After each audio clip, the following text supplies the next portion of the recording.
So you may notice things look a little bit different. We're still in my home studio, but we're actually over here at my desk, and it brings up today's topic, which is actually upgrading from a late 2013 MacBook Pro to the brand new Big Sur operating system. How does it work for filmmakers? What have I experienced? And the reason I'm doing this, more after this.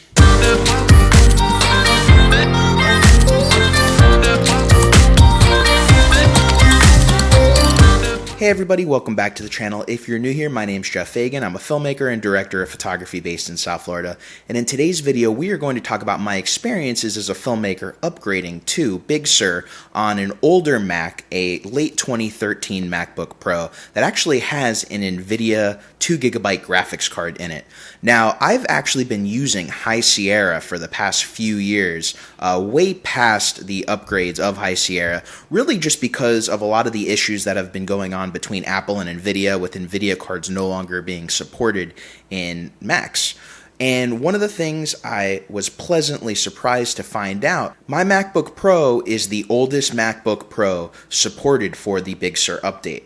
And I wanted to see, because I have a 5K iMac coming in the next few weeks, how Big Sur handled with my two most used applications, which are DaVinci Resolve 17 and Adobe Premiere. Now with DaVinci, the latest version DaVinci 17 is no longer compatible with High Sierra, which is one of the main reasons I realize I'm going to have to at least upgrade beyond High Sierra. To my surprise, not only does DaVinci 17 work with Big Sur, but also Premiere works with Big Sur.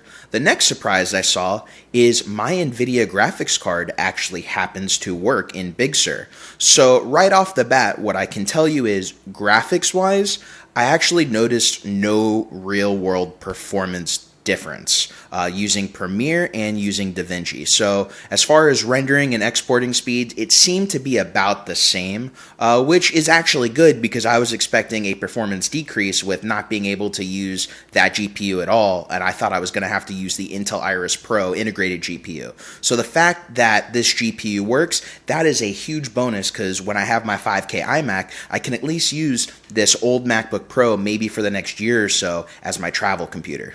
I have seen reports that late 2013 MacBook Pros have had some issues upgrading to Big Sur, but I experienced none of those issues. My upgrade was pretty flawless. I had no black screens like were reported. Not to say they didn't happen, but I've pretty much babied my laptop. I've really used it more as a desktop the past 5 years than a laptop, although I have brought it with me to various countries with cases and whatnot. I've just babied the computer, and I attribute that to some of the reasons why my computer may work pretty well with Big Sur. Now, there were some programs that weren't compatible, such as Audacity, the GoPro Studio client that I was using. It seems just the client I was using isn't compatible. I don't know if the newest version of GoPro is, but the version I had wasn't. And really, that's all the programs, those were the two programs that I occasionally use that aren't compatible. Now, from what I'm hearing, there are some Adobe programs that aren't compatible yet, but that may not be Big Sur as much as the new M1 processors that came out from Apple. So that's a little bit of a different territory, because we're obviously not using those M1 processors in either this old MacBook Pro or even the 5K iMac I have coming in. So overall, the main performance that I did notice change was actually the CPU type performance, which was actually faster, which is probably no surprise to you. If Big Sur is supporting the late 2013 MacBook Pro, it's probably taking advantage of some of the CPU processes that it does. So everything from opening up Safari to opening up applications, a lot of those programs open up much faster in Big Sur than they were on High Sierra, which was awesome to see. So the one thing I would recommend is, if you're in the middle of a bunch of projects, I still probably wouldn't upgrade to Big Sur. Same as if you were upgrading to the next big version of those NLEs.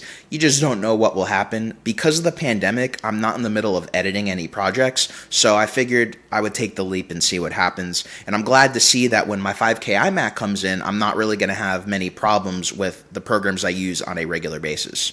So that's pretty much it for this video. I just wanted to talk about it since I'm using the oldest MacBook Pro that is compatible with the Big Sur update. Figured I wanted to talk a little bit about it. And this is also kind of why I've been slow putting out some videos lately. I've been waiting for my new 5K iMac to come in so I can do a lot more Komodo content. And on my old 2013 MacBook Pro, the stuff that I've been filming with the Komodo, the content just runs slow on this computer and it takes much longer to go through and edit it as it is an older computer. So I figured I have a lot of that stuff filmed and I'm waiting for the new 5K iMac to come in, which is much higher spec than this computer is. So I can't wait. More videos coming on the channel soon, but if you have any questions regarding the upgrade to Big Sur, or if you're coming from an older Mac, what it's like, put them in the comments below. I'll get to them as I see them. If you guys got knowledge out of this video, please hit that like, subscribe, hit that notification bell.